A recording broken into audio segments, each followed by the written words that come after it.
It is all there. It is. We are live. Hello, coming to you from my garage, number 90 of Bono stuff. It's backwards. I can't. There it is. Bono stuff. I'm joined by Spence Kemp, no relation to Sean Kemp of glorious 1990s Seattle Supersonics. That was the man, dude. He was the ultimate dunker. Yes. No relation though. I have a cousin named Sean, but it's not the same. And so we are joined here in Superior, Colorado. Spence and I connected at Flatirons CrossFit, formerly CrossFit Undeniable. He's a coach there. I'm going to let Spence introduce who he is and tell the people. What's up? I've been coaching CrossFit for a long time. I like it a lot. Recently been experimenting more in the Olympic weightlifting realm, but still have lots of love for CrossFit. And I've also recently run through the Knees Over Toes program. That's what we're here to talk about. Exactly. Yeah. So I don't know. I hate talking about myself, bro. we won't have all the pressure on you. That's all right. How many years have you been in the kind of fitness space? Fitness, we figured out the other day, was 16 years. Nice. On 17. Yeah. Welcome. Congrats. Almost 2 decades. I kind of counted from like high school football for me, and so I mean, around 2000 is when I realized I wanted to be not just an athlete, but in the space. So I interned with a chiropractor, I interned with an orthopedic surgeon, all these things. So I counted from then. I don't know if that's fair, but when I was an undergrad, I also would train other classmates and things like that. So again, I think that counts as being in the industry to some extent. Let's put an asterisk next to that 16 years too, because some of that was like training family friends. Yeah. And Well, that's how you get your toes wet, so to speak, and everything. But we're here to talk about knees over toes, guys. So if you guys are checking in, have you heard of this program? Chat in the comments, leave a comment, whatever. If you had experience with this, I love getting more data. On my other podcast, the Demand Better podcast, we're talking about the concepts of science and research and how that is kind of getting completely bastardized these days. But we're trying to make it all about the highest level that we can have these conversations on in this day and age of misinformation, of headline grabbing things. So knees over toes, though, you want to talk about how you got introduced to that? What was your experience with it? So honestly, I had a knee surgery about 3 years ago. It was fairly aggressive. It was removing a bone spur that had been fractured off and embedded into the patellar tendon, and went through my physical therapy for about 12 weeks. And shortly thereafter competed in my first Olympic weightlifting competition. And then shortly thereafter realized I had a lot more to go in terms of correcting the imbalances still remaining from that surgery and the kind of damage and atrophy that took place in my right leg. Yeah. And, if I can, I assume the physical therapist, and it was probably through insurance. It was not. It's not through insurance. It was cash based. It was through the VA. Oh, okay. Yeah. So maybe that is insurance. Actually. Through the VA, sure. Yeah. So that's a very different medical system that we're talking about. Yeah. So, but just the point of physical therapy tends to not take you from your 12 weeks of rehab post-op into what are you actually going to be doing? We have a barbell. We're going to load you with a barbell, and like let's at least get you with 45 pounds, or like your max is 300. Let's get you at 135 just to see how that looks and feels before we send you out into the world and discharge you. Discharge in most physical therapy, I just want to always kind of bring it back to these pieces because this is a running theme in my episodes. Is unfortunately physical therapy tends to have a huge gap between being able to do some rubber bands, maybe being able to do some jumping, landing kind of stuff, and then going to do an Olympic lifting meet where you're probably going from, maybe some black bands maybe you got to do in physical therapy, which has a certain amount of load to it and difficulty, but going from that to trying to clean and jerk 300 pounds is a huge leap. And again, if you didn't have those conversations, I think that's important to come back to the fact that it's just a warning to the general public. So if you're listening, be aware there's a huge gap between physical therapy and most performance. And that's where guys like me and Spence come in. So come back to it. Sorry. Yeah, no problem. So if I wanted to deep dive into that a little bit more, the 12 weeks of the physical therapy was 12 weeks in a fixed brace, basically, more or less just doing quad extensions. And then once the fixed brace was removed, I was fortunate enough to be working at a CrossFit gym that had an in-house physical therapist. And so the physical therapy that I got from my surgeon was a little bit different than the stuff that I got from the in-house guy who also was a lifter.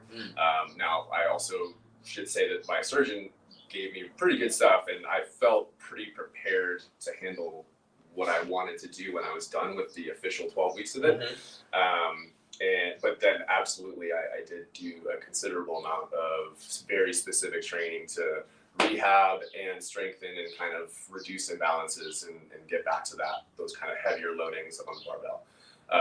Massive gap between those two. Yeah. And it was a hard fought battle. It took a long time. Yeah. Do you want to share what led to you getting that surgery? Like, what was the? Sure. I was in the military for a little bit when I was younger, and I did a lot of heavy rucking and lots of running, and this was long before I knew anything about proper fitness protocols. So I had this very specific test that I needed to complete to enter a specific unit that I wanted to join.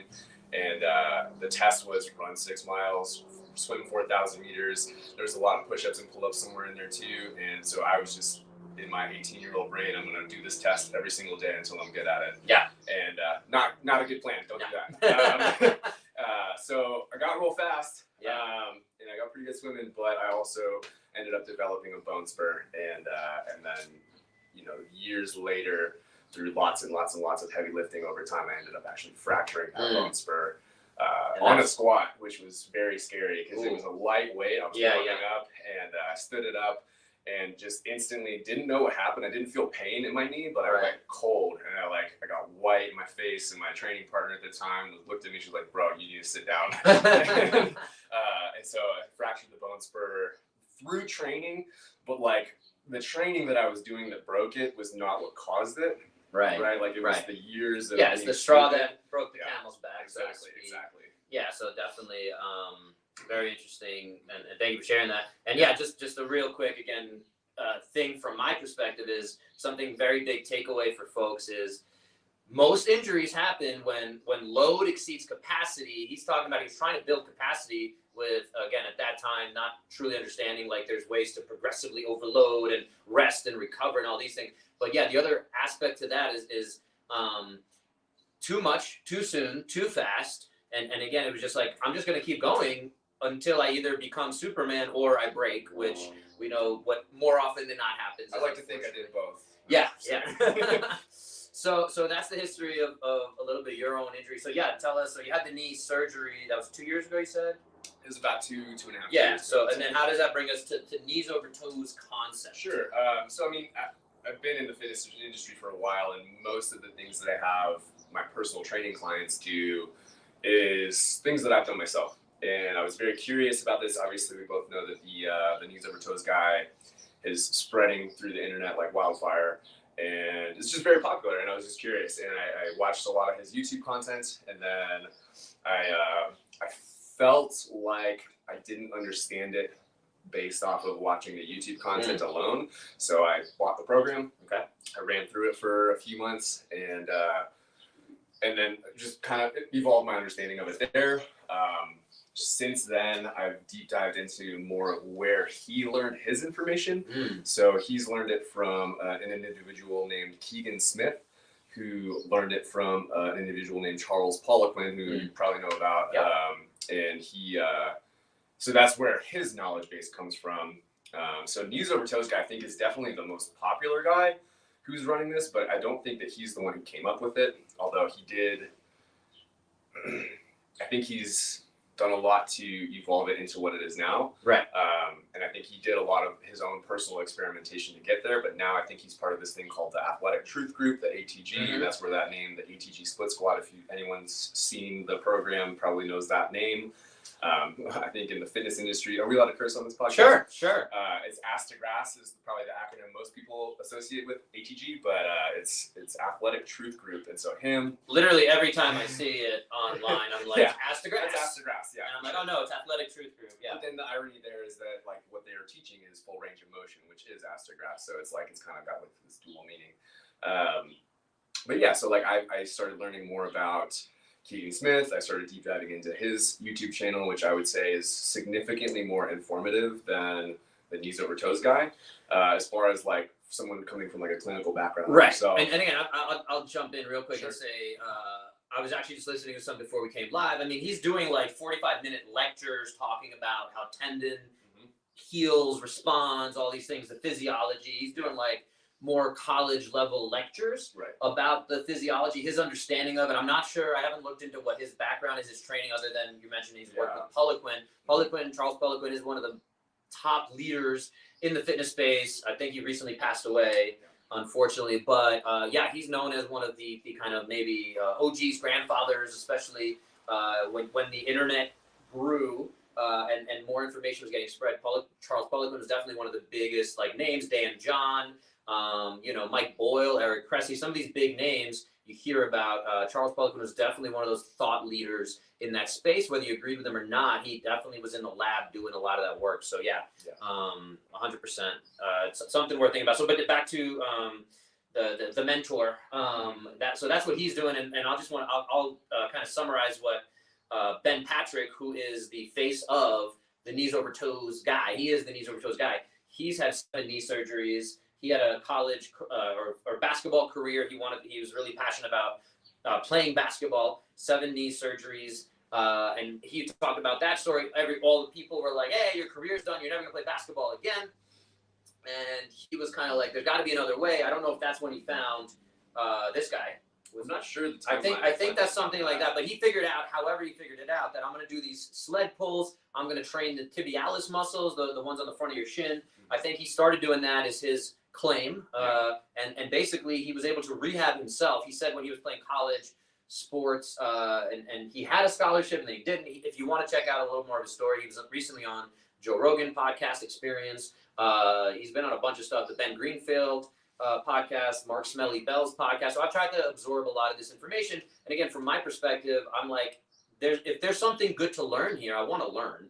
And again, he's coming in and definitely kind of, talking a lot of different stuff. And it's exciting. And a lot of the claims he's making are not necessarily evidence-based. And some of them don't necessarily make sense. And some of them go straight up against some of the elements of, especially from the physical therapy, more traditional rehab space. They go against the way we would talk about that. One example I'm going to give real quick is when they do the side bends, right? That's something that like is not very, in my opinion, in most evidence-based practice, is not very safe to just introduce and do, especially when we load it. And it's not necessarily a huge part of their program, from what I understand, but it is enough of a part. And if you check out their channel, like they're doing it at least once or twice a week. And again, I think there's safer ways to train those same muscle groups. And I think that doing that, it becomes more risky for anyone who's not super healthy and fit. And again, Ben Patrick is, and this is one of my big criticisms again, is he's a good looking dude. He's had his success story. He's in every picture without a shirt. And by the way, he can put a shirt on. Like, there's no reason. Just put a shirt on. No. Dude, rip him off. Sun's out, guns out. Let's go. He's in Southern California, and he never has a shirt on. He's a good looking dude. He's dunking basketballs in every freaking thing. And I think that's the disconnect and the thing where I'm like, is there something here? And can we look at the substance? And again, there's the reality I was talking about. Again, the series we're doing about research misinformation. And there's a reason he's grown so fast is because of the sex appeal. Another very popular rehab movement kind of group is the Move University, and they pretty much have a naked person in every single photo. Like they have, I don't know if I could even do it. They like have the crotch shot. Like that guy likes to cross dress a lot too. There's a lot of if you go on their channel. I'm not saying I hate it. I'm just saying he likes it. So I mean, look, at the end of the day, sex sells. Things work. So back to Knees Over Toes guy again. Like very good looking people doing their program, and it becomes conflated of like, this guy looks really good. I want to look really good. He's got his shirt off. He's in the sunshine. He's dunking a basketball. I want to do those things. Sure. So like, I'm going to do this program. And again, I don't blame any of that. It's very good marketing. So coming back to you and calming down my craziness is it up. Let's go. so yeah, tell me more about so you've been experimenting and trying out their methods from within, if you will. Yeah, I experimented the program that he has people do, which there's several different options, by the way. There's like the dense strength, there's the I believe it's called Essentials is their most popular one now. During the pandemic, when people were working out at home, maybe even still working out at home, the most popular version of his program was the Zero program, implying that there is zero equipment needed. So that obviously boosted his popularity quite a bit because there's so many people that wanted to stay fit and didn't have any gear. So my experimenting was through myself primarily at first. And then once I felt like I understood most of the movements, then I I definitely started incorporating that into some of my own personal training clients, and I wanted to get their feedback about what they thought. Now, one thing that I feel like is important to mention, and I think that you're going to like what I have to say about this, is that I feel like there's a very large scope of practice disconnect going on here. Yeah. And I think that there's some dangerous implications. Yeah. But I also think that there's middle ground for everyone to kind of get what they need out of this. So I think that one of the things that I love about the program, especially the Zero, is that it's very scalable. And that's one of the things that I love about CrossFit. So as a CrossFit coach, we are taught to scale things according to the member or client's individual needs. And so like I could probably have you do bar muscle ups in the same workout that a 80-year-old person might need to do some ring rows, right? And it's the same stimulus, same essential muscle groups. Well, maybe not the muscle, right? But, you know, And I'll just give Greg Glassman, the founder of CrossFit, credit, despite his controversiality. We're going to put that to the side for a second. But he's, I think, I'll give him credit for this statement of the demands, the physical demands of an 80-year-old grandmother and a gold medal Olympic athlete are the same. They just change in scale. So exactly to what Spence is talking about here it is, we all move the same way. My assessment of, again, a gold medal Olympic athlete and grandma is going to be pretty much the same. I'm just going to say, like, where are you on this journey, on this path? And we can figure out where you are on that. Again, whether you're doing bar ring muscle ups or you're just doing some kind of pulling motion, you need to have and activate the same kind of muscles. And we all have the same posture. Yeah. We all have the same joints, more or less.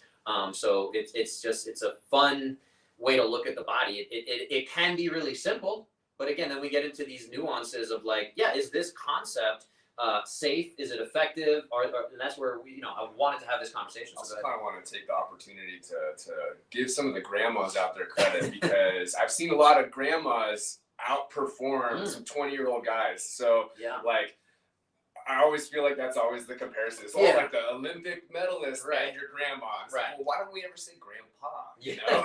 So grandmas out there can be very fit too. I just wanted to throw that out there. For sure. I've seen some grandmas that can torch me in a 5K big time. So so scalability. And I do think that there is a large element of scalability to his program that maybe doesn't get talked about enough. But I've seen it on his YouTube channel, so it's not like it's not there either.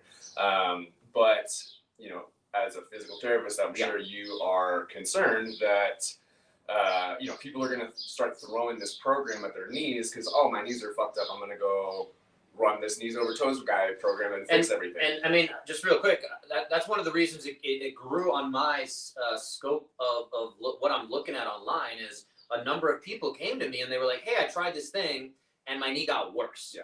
And like, can you help me understand why that got worse and what to take away from it? Another person I used to do CrossFit with back in New York, what up, Cleo, said he had some good things that happened and some bad things that happened. Same questions, like, where can I learn from this? What can we take out of that equation? And I'm saying, let's let someone like Spence, who's been experimenting with these concepts, where can we learn? Because, and again, I did a little video. I called out Ben Patrick. and knees over toes guy group, Athletic Truth, Ass to Grass group. And I do think it should just be Ass to Grass, which is what they're preaching anyway, right? But shortly after I made that video, I did hurt my own knee skiing, and now I think I tweaked my MCL pretty good and got a few weeks to recover. So maybe I shouldn't be doing this video. Maybe the universe is like, leave him alone.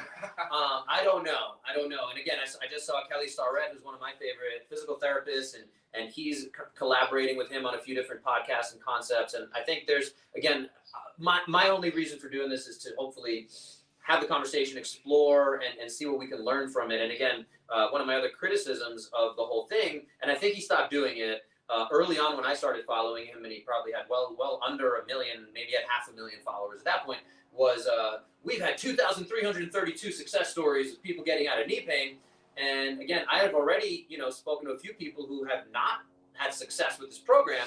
So, where's that like transparency? And he talks about a good game, Athletic Truth Group. We're talking about truth and the fact that these things are probably good and it's worth having these conversations. I love the sled. And again, if nothing else, they've done more for putting sleds into the space and breaking a lot of treadmills, because they tell you to turn the treadmill off and walk backwards uphill on the treadmill to get that resistance. And again, it's a fabulous exercise. It's something I've been doing thanks to one of my mentors from physical therapy. And one of my very first jobs back in 2008 in New York City, we would have people pushing that treadmill at the risk of the treadmill because it is a fabulous exercise. So, and again, if you listen to Ben Patrick, he talks about the fact that a lot of the things he's talking about are going to be in the textbooks in 10, 15 years. And science is slow. But my question is if you really want to do that and you want to push it, let's have some at least relatively loosey-goosey trials that aren't IRB and full-on randomized control trials. But let's have Spence do tibialis raises, and let's have me not do them and do a different version of training and focus on calf raises, which they don't, they don't talk as much about. But do a lot of calf raises actually. Okay, so they're doing both. Yes. Okay. Yep. But the point, I guess. Sorry. Yes, I misspoke. But whatever the other exercise would be, and again, I'm going to double down on the fact, and I'm going to finish my rambling here. Is I like that they are challenging the narrative. I like that. Again, I think there is a little bit of scope of practice and transparency that is missing and needs to be touched on. I would say the transparency is big, because I think that it's not really talked about in their marketing, which is probably wise for marketing. Right. I don't blame them. Right. I would be surprised if they ever did come out and be like, hey, here's all the people who failed and needed to get surgery. Right. And it's not a good look. Yeah. I do think that there's a responsible way to use this program that he's come up with, and there's an irresponsible way to do it. And I think it all comes down to the individual that's running it, the individuals that are learning it and exposing other people to it. And I think it's the responsibility of folks like you who are extremely well educated and have lots of experience to ask these questions and to make sure that it's understood that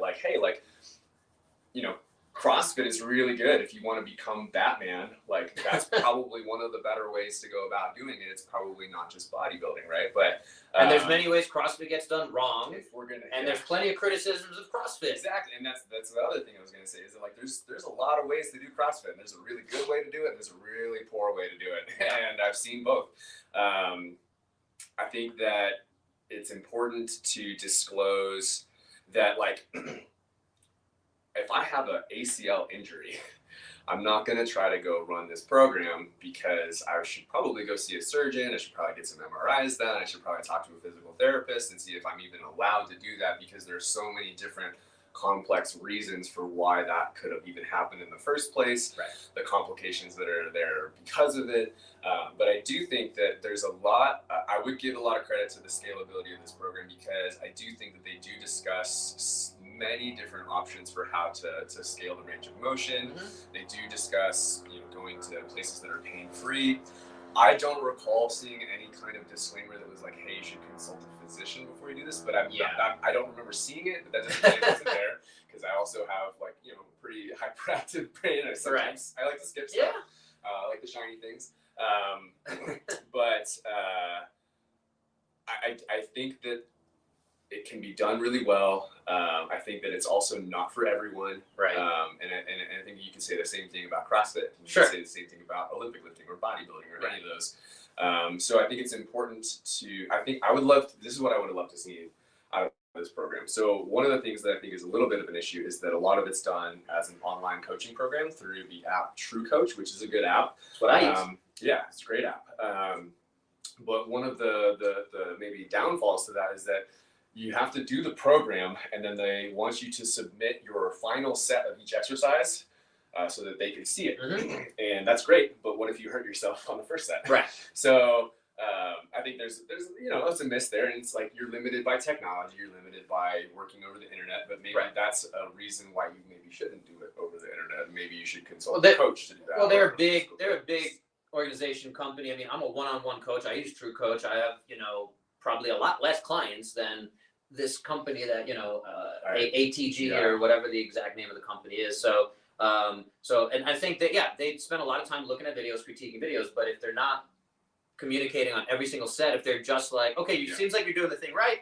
Next, it's like Tinder, you're swiping whichever way. I haven't used Tinder in a very long time, so I don't know which way you're swiping anymore. But anyway, and the other thing I want to come back to real quick is the fact that, again, philosophically, I 100% agree with the fact that we should be training through a full range of motion, like all the way, full extension, full flexion, whatever the joint can do. You should be as strong as possible through as big of a range of motion as possible, which is very much what they are talking about. Absolutely.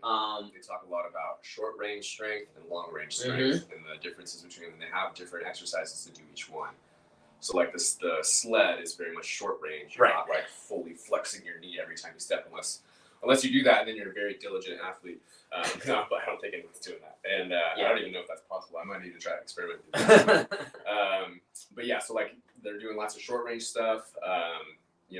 They're a big proponent for the Nordic hamstring curl, which is very much like the fullest possible length you can get out of that hamstring. Right, and also the reverse of that you're doing the same on the quads. Exactly, yeah. So and again, I'll give them credit, like you said. I actually I haven't seen a lot of calf raise focus, but it makes sense, and I'm not surprised that they do multiple different kinds. They do straight-legged. Yes. One, I forget what their terms for it, but what I've been using with my clients is an open knee calf raise and then a bent knee calf raise. Well, once you bend the knee, you're now targeting the soleus muscle, which is another part of the calf complex. So the meaty part is the gastrocnemius, and then underneath that is the soleus. So once you bend the knee, you're kind of targeting that part, and that's the bridge between the big meaty calf muscle and then the Achilles down below it. So you have those three kind of parts to the full calf, if you will. So I do think, again, good people should be targeting all these things, and so.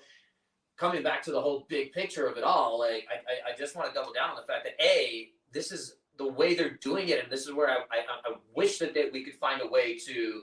There's an observational way to do the research here, right? There's epidemiology, where again, like if we're looking at the health of the United States, and we're like, hey, why are obesity rates in the entire country going up? We can look at that whole thing and start to put pieces together of like, well, there's been a big focus on in the 90s there was a low fat craze and things changed in these ways and diabetes went up and all this stuff. So the same way here is when we're looking at this huge thing, it's very difficult to study this huge moving target. And if ultimately, 96% of people doing this program are getting better and avoiding surgeries, and we have all these things, but I just don't know that that's the stat. I really doubt it. It could be. Who knows? Who knows? But to do the research and to set this stuff up is going to take a long time. It's very expensive. It's very difficult to again put all those pieces together. And how are we saying, like, how much range of motion am I targeting on my deep flexion, deep squat?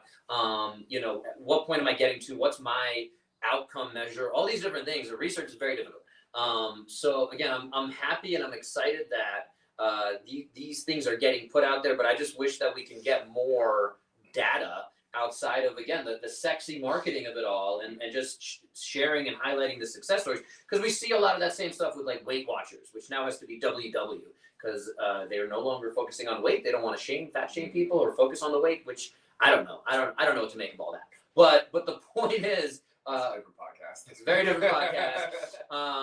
but the point is with all that is again coming back to knees over toes guy is again when we're looking at the entirety of that thing, like there's definitely a lot of good to take out of it.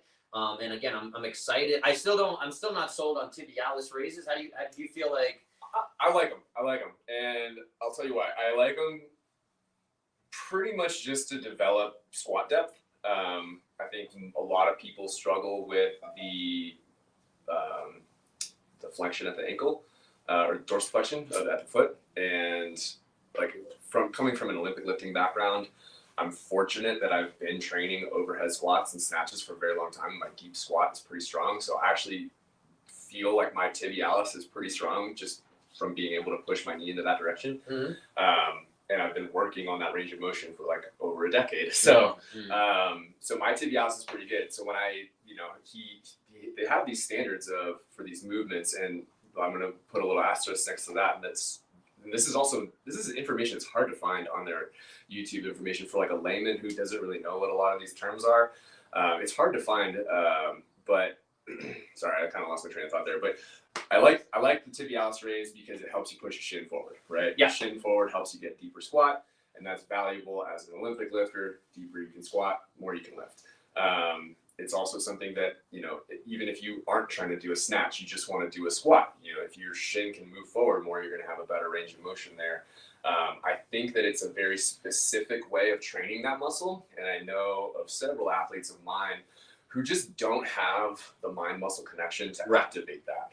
And at a bare minimum, they're warming that up. Yeah. And I think that I want to say it was Marcus Philly who had Ben Patrick on his podcast, and they were talking about that, that tibialis, it's a really good warm-up movement for squatting. It just gets that shin moving in the direction you want it to, especially if you have stubborn mobility. Yeah. And so I do like that, and I like that they give you a way to target. How many people have ever even heard of a tibialis raise before this? The one thing I'll say that's interesting to me, and again, similar to CrossFit, didn't come up with overhead squats and things like that. They just maybe brought it way into the mainstream to some extent. So the same thing here. Back to again, we were talking about my background of all the way back to high school football. We used to always warm up with heel walks. And what are you doing on a heel walk? You're activating that tibialis anterior. Yeah. So I think everyone's familiar with it, but nobody thinks to do 1,000 reps a week. Right. In terms of building volume and control, and maybe that mind-muscle connection. But again, as an overall athlete, you should be aware of all these muscles. I think track coaches especially are very familiar with these. Again, a guy like Mike Boyle, who's very critical of a two-legged squat, which is a very interesting side conversation. He's saying it's not very transferable to most sports because you're not going into a full depth squat unless you're Olympic weightlifting. And so he talks about a lot of split-legged squats and getting stronger on one leg. And you don't have to go into a deep range of motion because, again, in most sports, you do not go very deep into it. So he's he's one of the top strength and conditioning coaches that we've ever had in the game. So, but he's talked about, some of these concepts. And again, at the end of the day, if you're getting good at these, and this is where CrossFit talks about it too, is if you're getting good at these bigger motions, again, let's take the overhead squat, for example. A lot of people come into CrossFit and struggle with the overhead squat because of usually shoulder mobility, maybe ankle mobility. Those are the two things that are usually limiting that. And so CrossFit's concept is do more of these things. You shouldn't need to do a lot of, and if you follow the program, you're going to get better overall. You're going to start to minimize limitations, especially if you're scaling appropriately. And again, I get really frustrated when I've been in over, probably over 100 CrossFit gyms in the world, as I traveled around the world and explored these things myself. And I've seen people who, again, they're not allowing full depth squats and they're allowing bad technique. And that's when we see the bad name and the injuries happen. And that's where, again, my concern is. And I think, again, coming back to knees over toes is they do a pretty good job of being like, hey, we know a lot of people are doing this thing wrong. And so here's some fixes for that. But it's still going to be impossible to police the whole thing. So again, CrossFit is something I still believe in on the face of it, but it gets done wrong. Knees over toes is something that I think has a lot of merit. Again, sleds are freaking awesome. We can argue about the side bend. I don't. Have you done that one? Do you play with that? Yeah, I have. I don't really like that one a ton. I don't really know I don't see the value in it for myself as an athlete. I think there's definitely lots of value to training obliques and training quadratus, lumbar, lots of different ranges of motion. But I think that's not the only way to train that. Right. And so, like, if you have concerns about that movement, that would be something that I would want to know about because I don't know anything about that. Right. And I think that there's going to be a lot of people who are just going to trust that, hey, this is fine because this coach who is in a position of authority has told me that this exercise is correct, and I'm going to follow my coach's words because I trust him. And they're paying for their program. And again, it's the thing we're talking about in the Demand Better thing is confidence. And so again, like they're coming at it like we know what we're talking about. We've had this many successes, and it's that confidence. And this we talk about the Dunning-Kruger curve. Are you familiar with the Dunning-Kruger curve? So it's something that came up much more in the during the Trump presidency and the way COVID started talking about it. Misinformation is when somebody has a little bit of information about a topic, they're still pretty freaking ignorant about it, but they like know one thing. Their confidence is through the roof. Yeah. And they're able to, and then the more you learn, the more your confidence should be going down. And you're like, oh my goodness, there's like so many aspects to this concept that I just don't know. Yeah. And then the further you are towards being an expert, you never even get to the confidence level of that initial, we're going to use the term ignorant. That's not a derogatory term. It's just somebody who doesn't know a lot about the thing. The more you learn about the thing, you start to build more knowledge. I've been studying the human body since, again, at least, I got my doctorate in 2008, so however you want to measure it, but I've been studying for a long time. I spent over $500,000 in this thing. I would still say as much as I know that I don't know enough about it. The more I learn, the more I learn how little I know, exactly. So, and there's a confidence gap between the people who know the most, who actually truly know the most, and are the actual experts, not someone on Instagram who's like, I'm a movement expert, or nutrition expert. And then there's a confidence gap from them, and it's lower than the people who are like, I know a thing, and I tried keto and it worked for me, and I'm a 25-year-old person who's like got a six-pack, so I know more than you. And again, I don't want to pick on any one thing and be too bitter or come across too whiny, as I've been accused of times before. I'm becoming the bitter old man. Hey man, you gotta own that. That's a fun place to be, is being bitter. Get off my lawn. Get out of here, kids. Anyway, we drifted a little bit. We're gonna bring it back to knees over toes, guys. So I think like for me, like what I've learned from this guy is that he's done a pretty good job of finding movements that target each joint, both sides of it, full ranges of motion in each one. I think the disconnect is we need to find, like, you can't prescribe that to people without knowing their injuries and like things like that. And so a lot of people who are finding these programs are people who have a meniscus tear or who have like either facing knee surgery or recovering from a knee surgery. So there's a lot more going on there. And again, I don't know that they're kind of the way my take on it, and you can tell me if I'm wrong or not, is they're saying like no matter what your knee injury is, like this is going to help you. And there's some truth to that, like some of the things, and again, that's where it's understanding the scale of it. But if you have a diagnosed ACL tear, I have an MCL injury. I don't think I should be doing a lot of this stuff right now. Like there's a lot of differences in paths, and maybe after this heals and the tissue is like ready for it, that's when we can move into bigger, better stuff. And then you're going to see a lot of people who maybe don't have the best insurance, maybe don't have the budget for something like. And what's the price point? It's like $50 a month. The first month is $25 from what I remember. Yeah, so very affordable. And it's another thing I found as somebody who's selling my services at a higher price point is like, I understand why people are like, hey, like you charge 4 times as much, and like why wouldn't I just do this thing? I can just go get the same result from here, but like they don't understand that like. That's not a physical therapist that you're working with. Like you're a physical therapist. You're able to prescribe very specific movements to treat very specific problems. Right. Whereas I do think that for a healthy individual who maybe just doesn't have good range of motion, like how many of those do we see in CrossFit? Right. All of them. I take that back. Not all. Sorry. People who have good range of motion, and you guys do your mobility and you work on that. I apologize to you. Talking about the folks that need to a pretty significant percentage of folks. Room for improvement. And then there's also a ton of folks that I would say who know they want to get in shape, and especially after COVID, we saw a lot of deteriorating health and deteriorating fitness. And a common thing we hear when people talk about CrossFit is like, I'm gonna figure out how to get in shape before I start CrossFit. Dude, I hate that, man. Oh my God, just show up, bro. That's all you gotta do. And that's where, again, there's a disconnect of like, this is a program designed to help you get in shape and get more fit from wherever you're starting.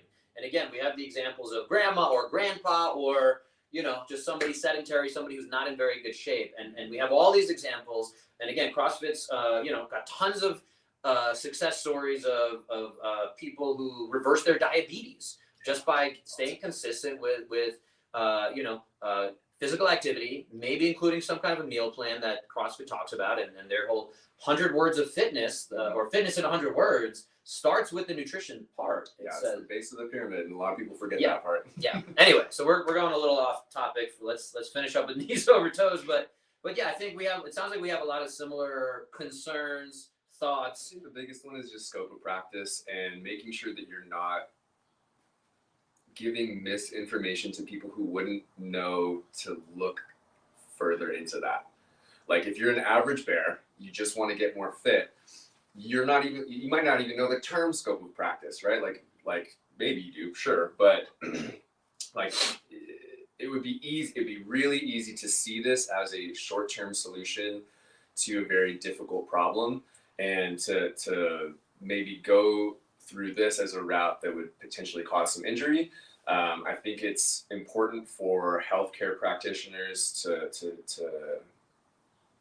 maybe not healthcare practitioners, coaches who are excited about this program and excited about the things that it could potentially do to a healthy individual.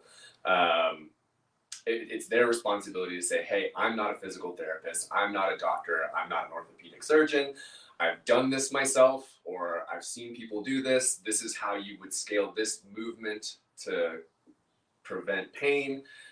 Scaling things is important. Explaining your scope of practice is important. Just to put this out there, any of the clients that I've worked with, that's the first thing I tell them is like, hey, this is a new program. I did it myself. I think it's pretty cool. I'd like to see you try some of this, but I'm not a doctor, and you need to be very careful about doing things that could potentially get you hurt. I'm going to be paying attention to you, but just know this is outside of my scope of practice to correct an injury. Like, I'm a coach. I can't do that. I can do my best to work around it, but my scope of practice does not allow me to treat your meniscus tear. Right. And I think that that's something that maybe should be a little bit more apparent on their YouTube channel, maybe in some of their marketing stuff. And I think that there's a middle ground between what the ATG guy does, the mentor guy, Keegan Smith, and Ben Patrick. What Ben Patrick does is he does great marketing. What Keegan Smith does really good is he does a lot of explaining the science. Yeah, I think there's a middle ground between the two.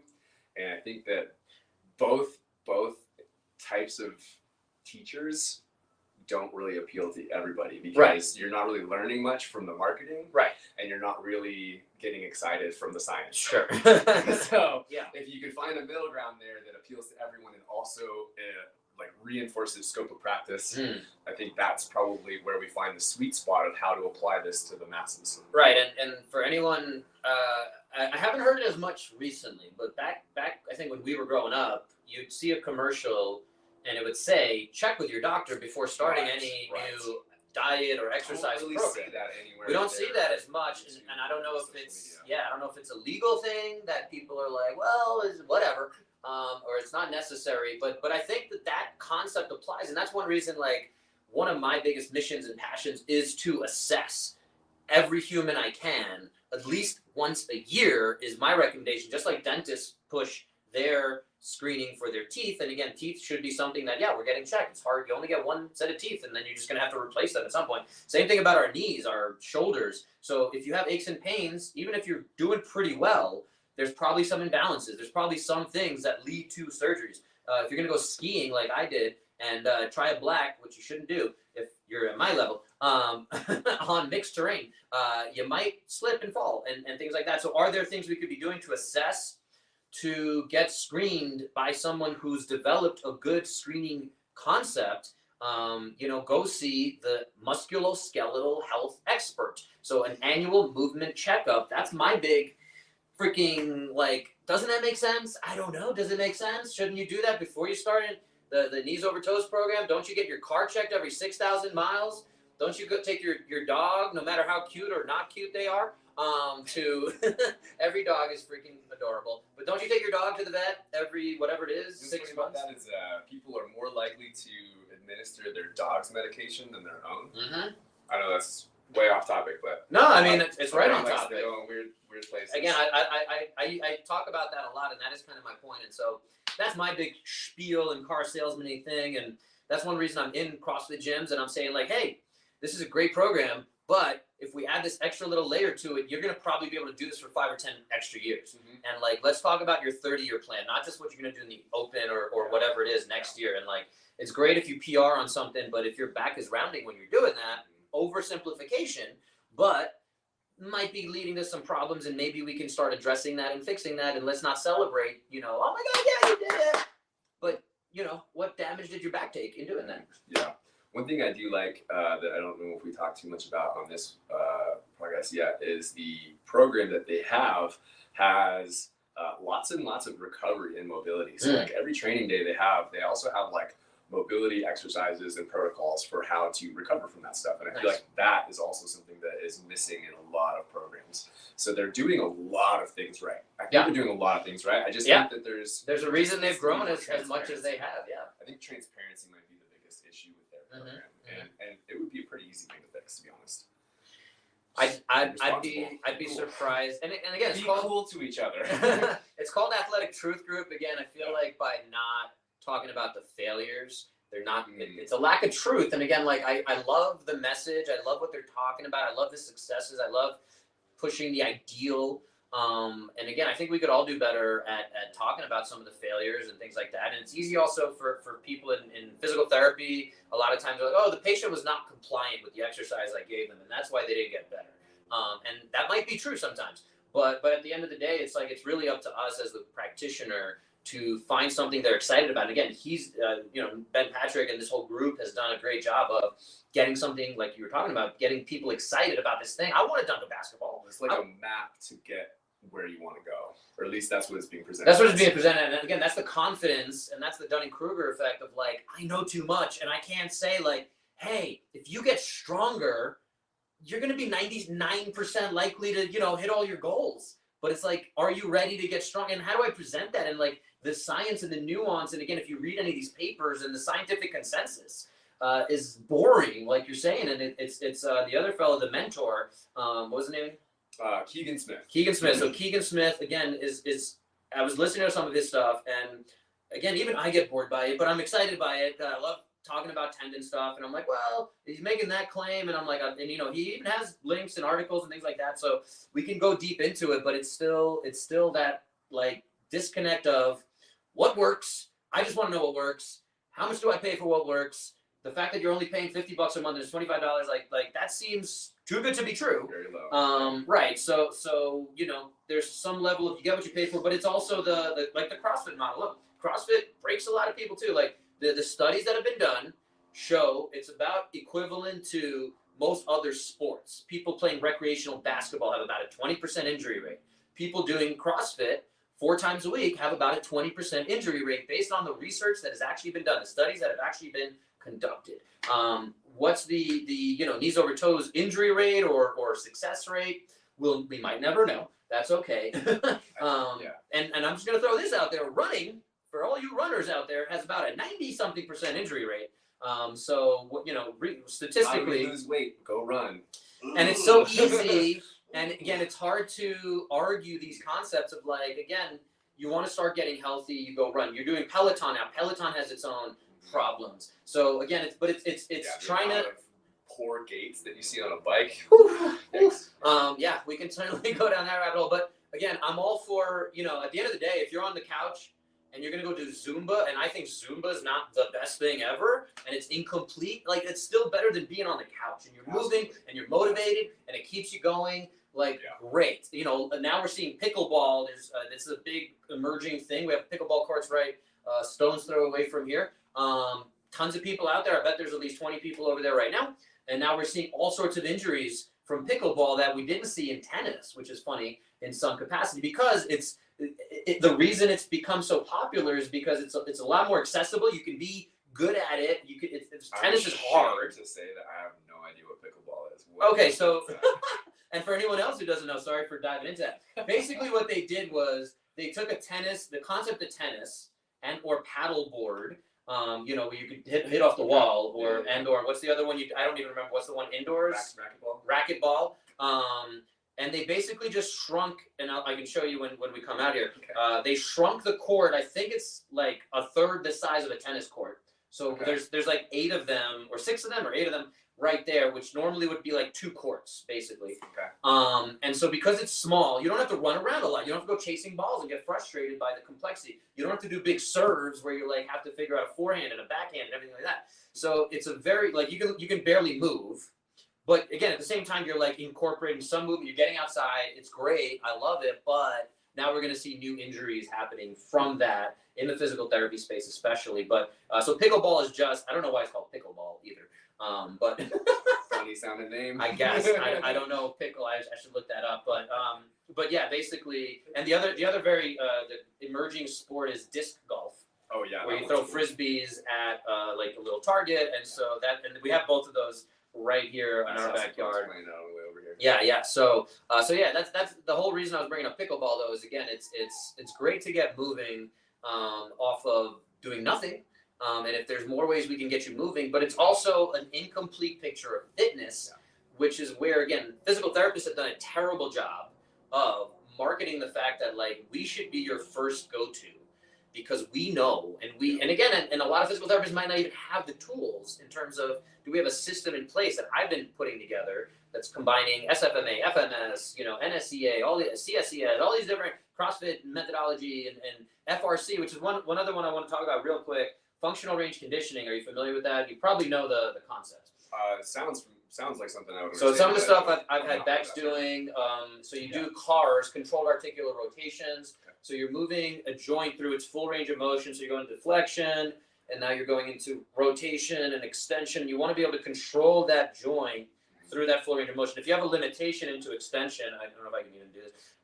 If I'm here, and this is my limitation. Now I need to lift off and control and have strength at that end range of motion. So it actually ties very much into the knees over toes type of concepts where you're training through the end range of motion, and it's complex and it's not as sexy and it's not sold as well. And FRC, it's going through like all these, like we want to have a practitioner and I want to teach you how to teach FRC, and now you need to go and get people excited about these 90-90 things and this very slow, controlled thing, and it doesn't show people dunking basketballs and like hitting baseballs or whatever, and pickleballing to death, and So, but FRC is something very much that ties into this. It's something I really like incorporating, and again, I don't put everything in somebody's face, whether they're a client or whatever. I just say, hey, we're trying to get your shoulder to move better, so we want the scap to do its 4 motions that it can do, or we want the ankle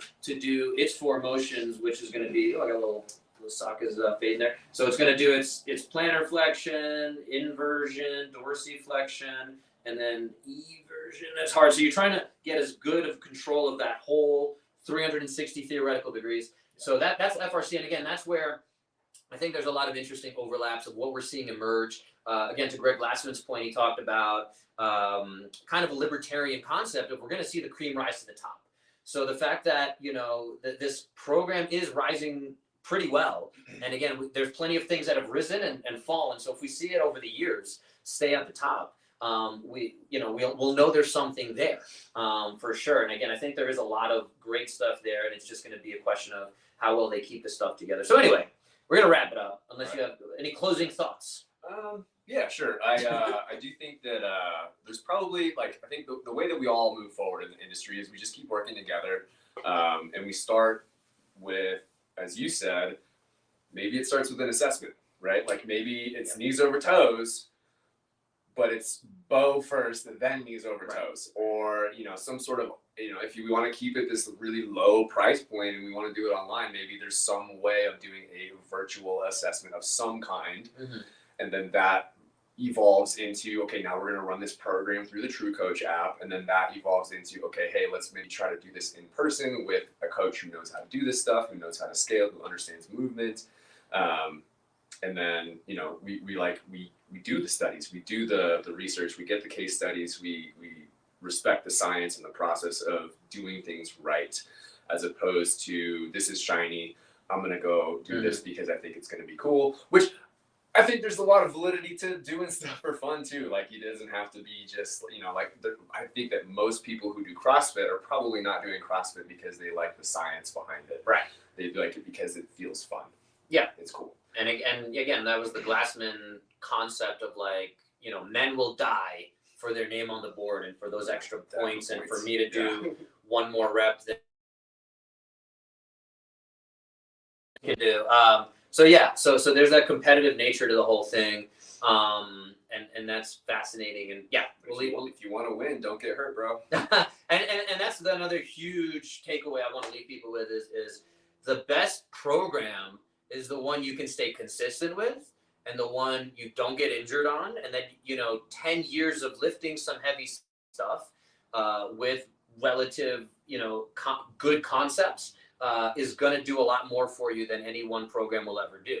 I think, again, Dan John is probably one of the most, he's one of the best. And he, again, and we touched on, and I don't want to go too far down the rabbit hole since we're wrapping up, but instead of the side bend, carries. He's one of the biggest components of carries. Awesome. My thing with Poliquin talked about carries a ton too. And so it's interesting to put all those pieces together and say, like, again, Dan John is somebody I would defer to way before a Ben Patrick, who's a very young guy, who's very, you know, and his training is his own experience. And again, that's one of the things we're talking about in that research stuff is expert opinion, which, and it's more than that. And I don't want to belittle the whole thing by saying he's just an expert, and he's not even an expert. On the Joe Rogan thing, however you feel about Joe Rogan, when I listen to that, you know, Joe and him were talking about how often Joe should be doing sled pulls.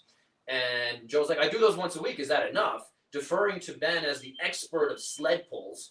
And Ben's like, well, and you could hear he was a little like, I'm not really an expert, but he didn't say that. But he's like, I do them every single day. And again, he defers to his experience, which is not science. Yeah. It's not the, you know, but again, there's value there. There's validity. That's why we're talking about it.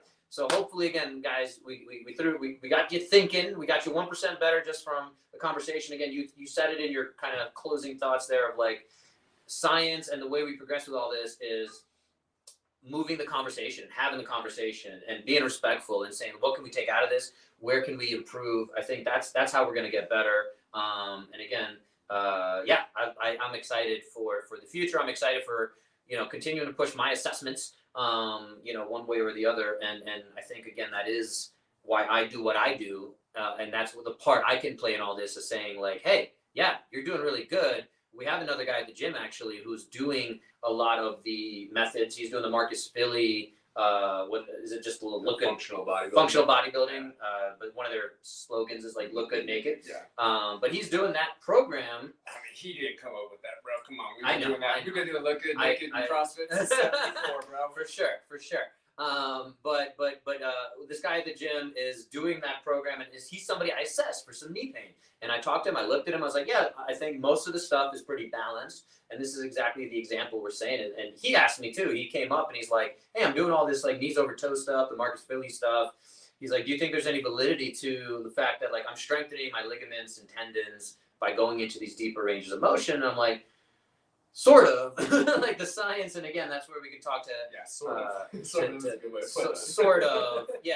So in terms of the science, I think it's somebody who he's a firefighter, and he's very, you know, he's a smart dude, but he's like, yeah, is there some validity to this? I'm like, I don't think he needs to hear, you know, the full explanation of this is all the physiology, and this is how tendons actually respond, and blah, blah, blah, and this is how we load it and unload it and recover it and all this. But again, I think it's moving everything in a positive direction. I think when I have that conversation with our firefighter, like we can do it in a very positive way and say like, yeah, like what you're doing is great. I would love to see you add in X, and maybe that one exercise, like, I don't know that you should be doing that or whatever it is. So yeah, I think there's going to be constant ways we can improve these programs, concepts, and have those conversations. And again, I'd love, I was telling Spence before we went on, Ben Patrick's account with over 1 million followers did respond when I tagged them and we had a little bit of a conversation. So hopefully, he said he's a little Get busy. it in here. Get it in here. He's a little busy to jump on the podcast here, but hopefully, you know, again, I think he's having these conversations with some big hitters, and again, hopefully we can eventually see what it's doing, and over the next few years, see how people respond and how it evolves and how it grows. And that's another part of the whole equation, right? Is people who are willing to be flexible and evolve and change and not just be rigid on their, like, this is the one thing that works. Yeah. I think there's a lot to that. Even again, give CrossFit a little bit of credit to wrap it up. Is there's been a lot of changes. There's still a lot of stuff that we want to see change, I think. I mean, they were the guys that like broke the mold in the very beginning, you know, 10 years ago or whatever, whenever that really started to explode. And around 2008, 9, 10. And they're still evolving, you know, the level 1 looks different now than Yeah, it did a decade 100%. ago. So hopefully we just can keep that momentum and evolve. Yep. So we just hit an hour. Thank you again for coming out, Spence, to the garage, the Stay Salty garage back there. We're gonna wrap it up, guys. Hope you got great. Time to bench. Split squats. ATG split squats. Let's do some split squats. Don't forget to subscribe, share, like, comment, rate, review, all that good stuff to help the channel grow, reach more people. And if you want to join the conversation, leave a comment, rating, review. Reach out to Spence. Anywhere they can contact you, Spence? My Instagram is my first and last name, Spence Kemp. It is very original. Hit him up, guys. I'll put it in the show notes. We'll talk soon. Have an awesome, happy, healthy